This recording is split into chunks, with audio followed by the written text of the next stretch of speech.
திருக்குறள் சிந்தனை. பிரிவாற்றாமை மிகுந்து நின்றதனால் செய்வதறியாது தனக்கொரு பற்றுக்கோடு காணாத தலைமகள் தனது நெஞ்சோடு புலம்பிச் சொல்கின்றார். என் உள்ளமே, தலைவனை நினைத்து நினைத்து வந்த இந்த துன்ப நோயை தீர்க்கும் மருந்து ஏதாவது ஒன்றினை ஆராய்ந்து சொல்லுவாயா என்றார்.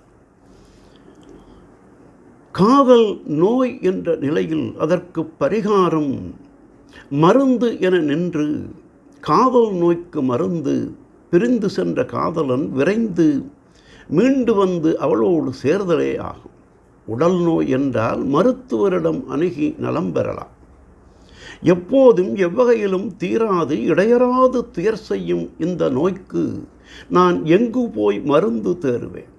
என் நெஞ்சில் வந்த நோய்க்கு மருந்தொன்றினை நீயே அறிவாய். ஆதலால் அந்நோய்க்கு மருந்தை ஆராய்ந்து ஒன்றை சொல்லிவிடு என்று உறுப்புணர்வு இல்லாத நெஞ்சிடம் உணர்வு மிகுந்த தலைவி உரையாடினாள் என்று தெய்வப்புலவர் நெஞ்சொடு கிளத்தல் அதிகாரத்தில் தமிழ் நயம்பட நினைத்தொன்று சொல்லாயோ நெஞ்சே, எனைத்தொன்றும் எவ்வநோய் தீர்க்கும் மருந்து என்றார். நாளையும் சிந்தி.